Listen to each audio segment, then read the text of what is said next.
The man passed his hat back and forth in his hands, leaving damp marks along the felt. The door opened and he stepped inside. A few minutes later, Brother Joseph came to gather the children and said, "Get to the statue."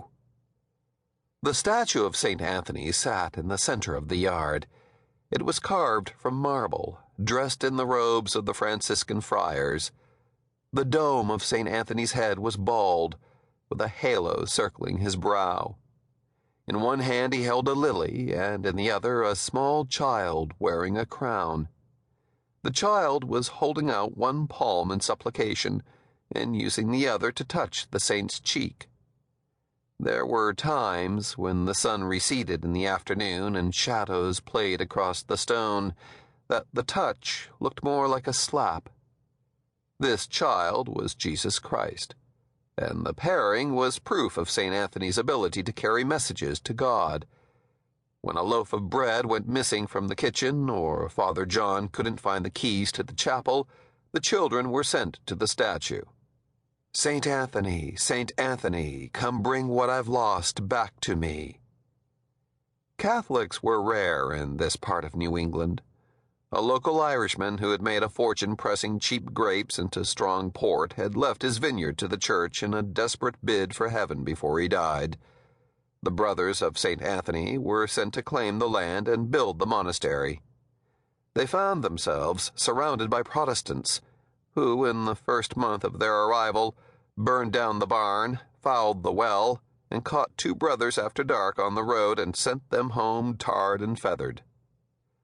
After praying for guidance, the brothers turned to the Irishman's wine press, which was still intact and on the grounds.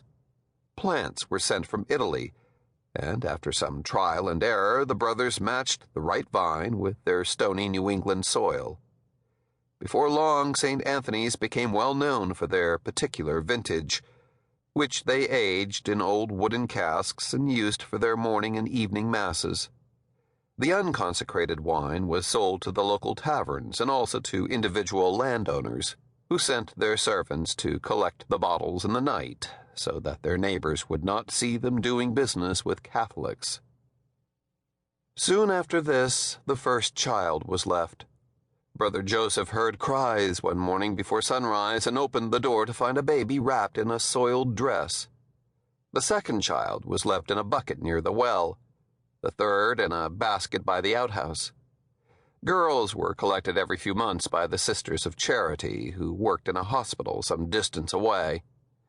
What happened to them no one knew, but the boys were left at St. Anthony's, and before long the monastery had turned into a de facto orphanage for the bastard children of the local townspeople, who still occasionally tried to burn the place to the ground. To control these attempts at arson, the brothers built a high brick wall around the property, which sloped and towered like a fortress along the road. At the bottom of the wooden gate that served as the entrance, they cut a small swinging door, and it was through this tiny opening that the babies were pushed.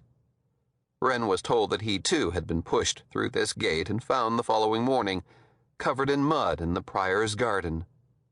It had rained the night before, and although Wren had no memory of the storm, he often wondered why he had been left in bad weather. It always led to the same conclusion, that whoever had brought him there could not wait to be rid of him. The gate was hinged to open one way, in.